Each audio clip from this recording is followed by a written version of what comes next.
다음. 오늘 법무부가 평검사를 보내서 윤석열 감찰을 시도했다. 그러니까 그 법조기자 94%가 이렇게 이야기한 거지. 검찰총장 망신주기다. 라면서 다른 사람의 말, 예를 들면은 검찰 관계자는 해서 평검사 2명을 보내가지고 예고도 없이 윤석열 감찰하는 조사하겠다고 왔는데 대검에서 반발하니까 물러갔다. 추미애가 윤석열 망신주기를 하고 있다. 그런 거지 뭐. 근데 그 실제 그 내용을 들여다보면 그러니까 평검사 2명이 그 윤석열 검사장실을 그러니까 총장실을 방문을 했는데 그 방문의 목적이 일정 협의였어요.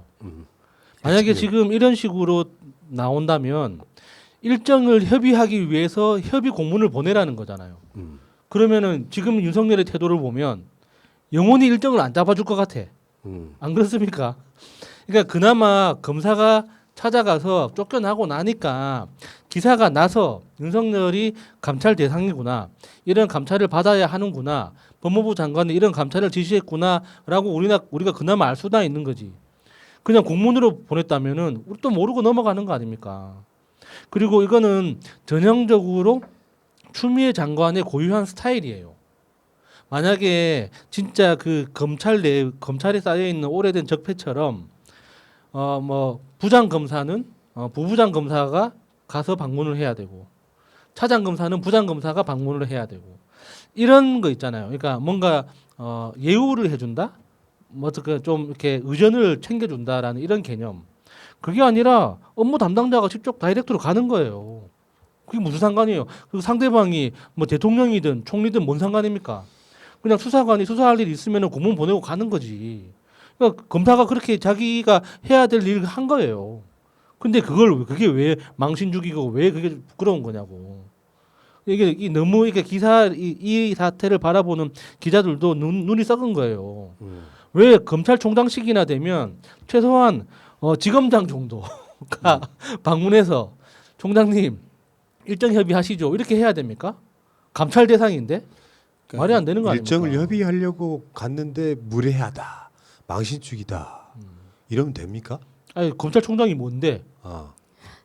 검찰총장이 그러니까 뭐라고? 이제 옛날 내가 봤을 때는 뭐 이제 이쪽에 서로 간에 이제 알력 싸움이죠.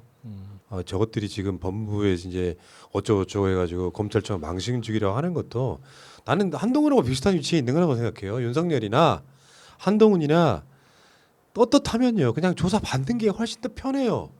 이걸 권력 싸움으로 몰아가서 버티기 하고 휴대폰 번호 안 알려주고 하는 것보다 검찰총장에 대한 이 조사를 하면은 검사들이 뭐 책상 땅땅 치면서 막 그랬다 칩시다 이러지는 않을 거 아니에요. 사실관계 확인에 있어가지고 검찰총장이 하는 말들이 일단 기준이 돼서 왜 그 사건에 대해서 보고를 안 했는지 진짜로 전달을 못 받았는지 사실관계만 확인하는 거거든요. 윤석열이나 한동훈 이런 애들은 내가 떳떳하다고 생각하면 조사 그냥 임하면 되는 거예요. 근데 이거를 자꾸 논란으로 몰아가는 것 자체가 정치행위입니다. 네. 최소한 이 사람들은 직업이 뭐냐면 수사하는 사람들이에요. 죄가 있는지 없는지 그것이 사실인지 아닌지 수사하는 사람들이라고. 여기다 대놓고 언론 플레이하는 거야 지금. 감히 그러니까. 법무부가 평검사 2명 보내가지고 검찰총장을 조사하겠다고? 그러면 법무부 장관이 가리? 그러니까 이 사태를 지금 보도를 하고 있는 언론의 기조가 다 비슷합니다. 네. 이 사태를 바라보는 시점 자체가 법무부의 입장이 아니라 윤석열 감찰 시도한 평검사를 보내 감히 이 시점으로 보기 때문에 윤석열의 시점에서만 보는 거죠. 이게 너무 신기하더라고. 이게 처음 그 기사를 낸 게 조선일보에서 사실 단독으로 추미애의 노골적인 모욕주기다 이런 기조로 쓰기 시작하니까 나머지가 다 이런 시점으로 쓰는 거예요. 이럴 거면 니네 취재를 왜 하니 도대체. 그리고 그냥 조선일보 받아쓰기 이 정도죠. 이제는 검찰의 받아쓰기가 아니라 조선일보 받아쓰기 하고 있는 거예요. 근데 윤석열이 말씀하신 대로 공무원의 공노비입니다. 공노비. 이게 사실 퍼블릭 슬레이브. 법무부 말단 공무원이 가서 일정 협의하는 거 했어도 사실 할 말 없는 거거든요. 근데 평검사를 보내? 감히 평검사를 보내? 아니 그러면 검사는 니네 식구 아니니? 아니 그러니까 검찰총장은 법무부 장관의 부하가 아닙니다. 네. 요런 개념인 거지. 감히 네가 나를 조사를 해. 요런 거라서 이 자체 그러니까 실제로 윤석열이 거부를 하면 이 조사 못 할 거예요. 현실적으로. 그런데 이제 이게 계속 또 논란이 되겠죠. 그러니까 법무부 장관의 이 수사 지휘 관련해서 이 감찰을 거부하고 있는 그 논리. 서로 간에 지금 어떤 알력 싸움이라고 보이는데 결국 윤석열이 잘못하는 거죠. 정치적으로만 버티면서 난 부하 아니니까 조사받을 이유 없어. 그러면서 자기 지지를 올리는 용도로 써먹을 거예요. 그게 부하 논리하고 어떻게 맞아떨어지는지 저는 정말 이해가 안 되거든요. 네. 그러니까 그동안 그 윤석열이 검사 생활을 했던 그 시절에는 법무부 장관부터 뭐 감찰부장 뭐 모든 사람들이 검사 선배들이었잖아요. 법무부 장관도 검사 출신 선배고 뭐 법무부 내에 모든 11개 부처에 있는 장들도 다 검사들이 자리를 앉아 있었으니까 당연히 검찰총장은 법무부 장관의 부하였지. 예. 근데 지금은 자기 선배가 아니잖아. 그러니까 이제는 말을 바꿔가지고 이제 마음속에 있는 게 이제 튀어나온 거죠. 뭐 검찰총장은 법무부 장관의 부하가 아닙니다. 옛날에는 부하였지만 지금은 아니에요. 이 말이잖아요. 그리고 속마음이 있잖아. 예. 나 대선 후보야. 감히 이게 법무부 장관 따위가 이런 식의 심리도 분명히 있을 거라고 보고. 그러니까 보세요. 한동훈 보세요. 한동훈을 수사한 정진웅 검사는 독직 폭행으로 기소해버리고 한동훈은 아직까지 핸드폰도 안 갖고 있어서 기소도 못했어. 이 구조하고 지금 여러 가지 그 의혹 사건에 검찰총장이 사실 휘말린 거거든. 지금 여기 보면은 그 휘말린 사건들이 라임 사건, 검사 비위 은폐 여기에 지금 검찰총장이 개입됐느냐? 야당 정치인 사건 처리 의혹 요거 지금 그 남부지검 관련해서 뭐 야당 국회의원들에 대해서 윤석열한테 따로 보고했다는 그 사건, 딱 언론 사주 면담한 거. 이것도 지금 그냥 면담으로 끝나는 게 아니라 해당 언론사들이 검찰의 수사를 받고 있는 거랑 연관이 있는 언론 사주들. 다음에 옵티머스 관련 무혐의 경위 이런 사건 등을 조사하기 위해서 검사들을 보내놨더니 검찰총장이란 자가 말하자면 뭐 조사 못 받아 한 거예요 그냥. 그걸 꼬투리를 잡은 거죠. 아니면 누가 가야 되는지 지금 법무부의 감찰부장 뭐 이렇게 더 높은 급이 오라고 하는 차원보다는 일정 협의 막상 조사로 날짜를 잡았다고 칩시다. 그럼 평검사가 가겠어요? 못 가지. 그렇게 할지는 못할 것 같고 내가 봤을 때는 어떤 꼬투리 잡아서도 이 조사 안 받을 거예요. 그리고 그 언론 사주 면담이라고 하지만 사실 썰이 많잖아요.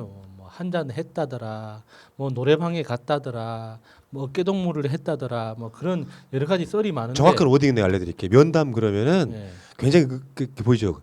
언론 사주 술판 맞잖아. 그렇죠. 언론 사주. 근데 그게 왜 면담이라고 하니까 뭔가 좀 사무실에서 만나가지고 차 한잔 한 것 같잖아요. 그래서 내가 너무 화가 나가지고 좀 지적을 해봤습니다. 아니 대통령도 공수처 설치하자고 하는 판국에 지금 뭔데 감찰을 안 한다는 거예요 도대체? 아 성질나. 대선 아. 후보니까.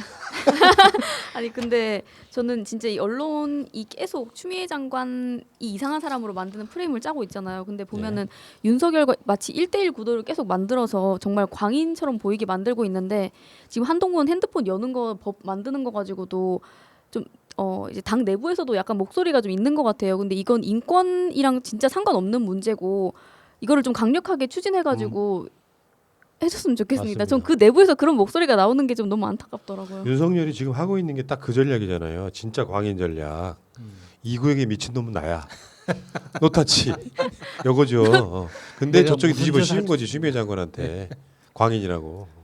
그러니까 그 비밀번호 이슈도 그래요. 그게 정말 아까 보람님 이야기한 것처럼 인권하고 아무 문제가 없는 게 그러면 안드로이드 폰 쓰는 사람들은 다 빨가벗고 사는 거지. 지금 아이폰이기 때문에 문제가 되는 거거든요. 그러니까 아이폰이라는 그 시스템 특성상 이거 본인이 이야기해주지 않으면 아이폰, 그러니까 애플 본사에서도 어떻게 해줄 수 없는 문제이기 때문에 이 본인이 밝혀야 되는데 안드로이드 폰 쓰는 사람들은 우리나라의 70~80%가 안드로이드 폰 쓰지 않습니까? 그 사람들은 압수당하면 바로 까지는 거예요, 그냥. 불공평하잖아. 그러네. 그러면 이게- 안드로이드 폰도 본인 동의를 받고 까야지 수사 받으면. 그러면 지금 검찰이 아이폰으로부터 뭐 얼마나 받지 않았나요? 그런가요? 리딩 코드라도 받았나? 아이폰 사라고 지금 적용하고 있는 거잖아. 난 그 생각을 못했어. 사람들이 이제 솔직히 말하면 보람님 젊은 사람들 아이폰 쓰는 것 중에 약간 일종의 멋도 있잖아요. 그렇죠, 있죠. 저는 절반입니다. 네, 저는 진짜 몰랐는데 어. 어떤 이건 몇 년 전이에요. 한참 한 5년에서 몇 년 전에는 아이폰 유저라는 거에 대한 자부심을 가지고 있더라고 이상하게. 일종의 멋이라고. 근데 지금은 약간 없어졌어요 그런 게. 그러니까 말하자면 아이폰 쓴 뭔가 더 있어 보이고. 아이폰 안 씁니다 보람이는. 저한테 물어보세요. 그렇습니까? 아이폰이에요 이거. 어. 그러니? 아니 근데 노안 때문에. 말하자면은 내가 그 이야기를 해주려고 그래요. 예전에 이제 아이폰이 보안 문제 때문에 네. 아이폰을 쓴다고 하는데 제가 아는 어떤 분이 그런 얘기를 하더라고. 보안으로 애들 국정원 같은 데서 막 감청하던 그런 논란이 있을 때가 있었잖아요. 예. 그러면 그 감청을 적절히 이용해 먹으면 되지. 굳이 막 아이폰 써가면서까지 보완할 필요 있냐 이렇게 이야기를 했었는데 지금 생각해 보니까 이런 문제네. 감청의 문제가 아니라 우리가 이런 운동을 하려면 핸드폰을 안 까야 되기 때문에 아이폰을 써야 되는구나. 성격 나 이제 내가 승복했어 이제. 안 그러면은 안구를 적출하든가 어. 손가락을 잘라가지고 대신 지문을 이보세요. 안구 적질이 뭐야 지금? 이제서야 그 깊은 뜻이 있었네. 아, 한동훈이 우리한테 샘플로 보여주고 있잖아 그러니까 지금. 그러니까 추미애 장관이 이게 아이폰 비밀번호 강제적으로 이렇게 제출하도록 이렇게 강제하는 거 있죠. 굉장히 합리적인 근거가 있는 거예요. 네. 아이 참. 아무리 똑같은 피의자라고 해도 왜 아이폰 쓰는 사람만 보호를 받아요? 우리 단독 내자. 검찰 애플과 유착. 검의 유착. 그러니까 이게 못 풀면 못 풀수록 아이폰 광고가 진짜 시게 되고 있는 것 같아요. 자 농담이었고요. 근데 우리가 오죽하면 이런 이야기를 하겠어요 진짜. 자 윤석열 씨는 나 끝까지 조사 안 받는다고 봐. 예, 이 자체를 굴복이라고 생각을 할 거고 자기가 이거를 거부할수록 정치적으로 위상이 더 커지는데. 감찰을 거부하면 공수처 온다. 뭐 그렇게 당연히 공수처는 이미 왔는데 이제 지금 날짜가 딜레이 되고 있는 거고. 현기증 나네요. 법무부 장관의 수사 지휘에 관련해서는 어느 정도 수용을 할 수 있을 텐데 자기 자신에 대한 직접 조사는 못하게 끝까지 막을 거다. 이거이 나중에 이제 윤석열 사퇴 쪽으로 이어지지 않을까? 저는 조심스럽게 지켜봅니다. 임기 못 채운다에 제가 최근에 윤석열 수갑을 걸었어요.